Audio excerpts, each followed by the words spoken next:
Hi guys, so today's video is going to be yet another Valentine's Day makeup tutorial. You're probably going to start thinking I'm like obsessed with Valentine's Day, which is actually not even true. It's mostly because I just love Too Faced Chocolate Bonbon palette, and it's just so right for Valentine's Day, you know, because of all the little hearts.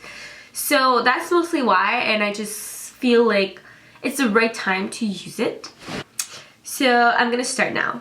The first product I'm gonna use is my new favorite base, which is by MAC. It's the Paint Pot in Soft Ochre because it's close to my skin color. And I'm just gonna use a cream shadow brush that actually came with one of the sets I had from MAC and just use it to apply my base color all over my eyelid. By the way, I'm really sorry for my super ugly voice. I'm kind of sick right now, which is why I have been unable to post as many videos as I would have liked.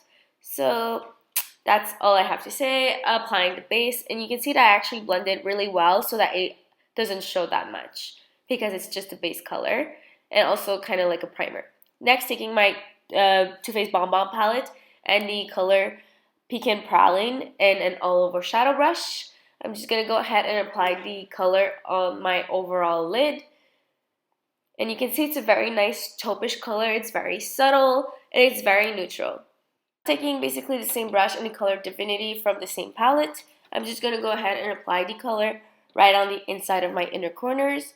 Taking the color Totally Fetched and a precision smudge brush, which is kind of pointy and very like dense, you're going to go ahead and draw the outer corner, the outer V of your eyes. So you can see it's kind of like a little arrow point right on the outside of your eyes.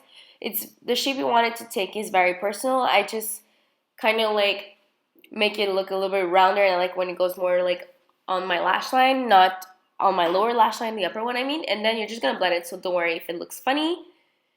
And that's pretty much what I have to say right now. So this is where the little like dash of pink and romanticism goes. The next color is gonna be Dark Truffle, and that color is pretty dark, and I'm just gonna take a rounded crease brush. I didn't show it, I'm sorry, but you can see it's very dense and round. And you just want to go ahead and apply the dark truffle color right on the inside of your crease. Again, don't worry if it looks really funny because we're going to blend the whole thing afterwards, which is going to make the whole look much better. Now we're taking Pecan Praline and an all-over shadow brush from before. We're just going to go and apply it right on the brow bone, so just on the upper side of, just a little bit higher than the eyeshadow we already have. Now taking a blending brush, this is the part where you make the whole look pretty much like smooth, and that's where the magic happens basically. So it goes from looking like a clown to an actual makeup look. Don't worry and don't be scared to blend that like that look out and blend it upwards, because blending is really what makes it look not as harsh and much more romantic, because from the beginning it's pretty much needed to be blended as much as possible. So don't be afraid to blend, blend, blend, and blend again. Here I just took Divinity again, and with the blending brush I just decided to kind of reapply it in the inner corners and right under my brow bone to kind of like re-punch the whole look. Now the eyeliner, I'm taking Nars's Wet Paint in Black Valley with Tarte's double-ended liner brush. And I'm pretty much just going to do an eyeliner line on my upper lash line. I'm trying to follow the whole direction of the look. And how thick you want the line to be is really up to you. To be honest, I just can't manage to do a tight line. They always end up kind of like cat eye-ish, and like kind of thick. And to be honest, I always end up messing up. But I'm really trying to not mess up here, and it seems to be working a bit. So, but of course, the consequence is that the line is not super thin. It's a bit thick, but not too thick. But for this look, it actually worked very well. So I'm really happy with the thickness, and I hope you guys like it too. And actually, I'm really proud because it's pretty straight here. Okay, so this is important. I'm taking NYX Finishing powder with just any powder brush and applying it right on my eyes before applying mascaras. You guys are gonna hate me after because I find it kind of widens the look, but it's very important to prevent the gel liner from transferring. Up till now, it's the method I like the most because I find that setting it with eyeshadow doesn't necessarily prevent transferring. I find the finishing powder does better. Now taking Tarte's eyelash curler, we're just going to curl those lashes up. And there's not much I can say about just doing it like curling your lashes. All you need to know is do it before mascara and not after, because that's gonna ruin your eyelashes. The mascara I'm taking is MAC False Lashes Mascara. I actually love it. It's one of my new favorites. I find it's very dramatic, but the only thing is that the brush is a bit thick, which makes it hard for a clumsy person like me to manipulate. But as you can see right now when I'm applying it, the result is really nice, and I really love the thickness and length of it. I find it's a very good all-purpose mascara. By all-purpose, I mean lengthening, thickening, drama, whatever you want it to be. Taking Gimme Brow by Benefit, which is pretty much my new all-time favorite brow product.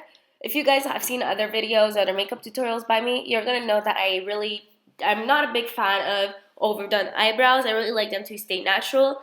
That's why I love Gimme Brow by Benefit, because it's so easy, it's very natural, but it does kind of give you a cleaner eyebrow look, and it kind of fills them in for you. It's very easy to use. Now, another product by Benefit, which is High Beam, which is a liquid highlighter.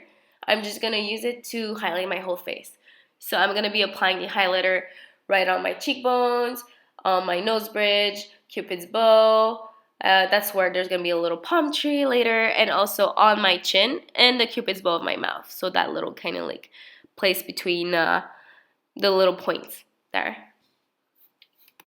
Taking a concealer brush, which I haven't shown, but it's pretty much just an airbrush finish concealer brush. I'm just going to go and use it to blend the whole highlighter. Just to make sure you have to like clean it if it already has concealer on it, because or else it's gonna look kind of funny. So mine is already clean. That's why I just used it right away on my face to blend the whole crude concealer thing. Now taking my highlighter brush, which is really fluffy, and Too Faced Candlelight Glow, which for some reason I'm showing upside down. There it is. I'm going to go ahead and just apply the highlighting powder right on top of the liquid highlighter. Again, if you watch my other videos, I'm repeating myself, but you'll probably know that I really love using a combination of cream and powder highlighters, because I find that it gives you a much dewy, much bright look. It really enhances the highlighter and it shows off much more. That's why I really love combining them. The contour I'm using is Tarte's Park Avenue Princess with the double-ended contouring brush from Tarte also. So as usual, you want to just sculpt your face. So you want to apply the contour right under your cheekbone, on the sides of your face in the kind of 3 shape, and you want to outline that jaw, especially if you have kind of like a wide jaw, or you want to like make it look a little bit more sculpted and pointy. You want to outline that. So I'm taking the very dense bristle end to kind of like draw the first lines of the contouring, and then take the biseau end to kind of blend the whole contouring and to make it more natural and not too dramatic. I'm sorry if my voice keeps cracking. I'm actually trying to make it as best as possible, but it's not really working because I'm out of voice. So the blush I'm going to take is Nars's New Attitude blush. So it's a very pink blush, and a biseau blush brush is what I'm going to use to just apply it right between my bronzer and my contouring to kind of blend the whole thing together and to get rid of any harsh harsh differences between the contouring and the highlighter. So it's kind of, the blush is kind of what's going to unite the whole look and hold it kind of like together. Here's my favorite part. We're going to use Too Matte with Love, which is one of MAC's new retro lipsticks, and just apply it. It's a very gorgeous pink, and it's kind of easy to mess up, but it's also easy to apply because the applicator is kind of precise. You just have to be less clumsy than I am. And it's a very gorgeous, long-lasting pink, like a super bright pink matte lipstick. And that's actually why I'm using it, because for Valentine's Day, pink lips, there's nothing better except maybe red lips. But then again, pink is just as good as I find. There you go, clumsy me trying to fix my mistakes. You just saw it. I always hate the part where I'm filming myself applying lipstick or mascara, actually, because I find you look kind of like, it just looks weird. Even now when I'm kind of recording voiceover, I find it kind of weird to look at. But yeah, I'm sorry, it looks funny. So that's all for my Valentine's Day makeup tutorial. This one, well, if you've seen the other one was with like a colorful liner, colorful crease. This one is more like a colorful outer V, I guess. So it's just like kind of putting a little subtle touch of color somewhere else, basically, just so that it's not too much. And that's really what I was aiming for, like a beauty look that you can actually pull off on any day. And I think I managed. I think so. So this look, like I just mentioned, is really great for like any occasion. It's really great for date night because it's very romantic, very colorful, even though it's very subtle right here and like the lips obviously, so it kind of matches. And yeah, so I hope you guys liked the video, and please don't forget to subscribe to my channel, and thank you for watching.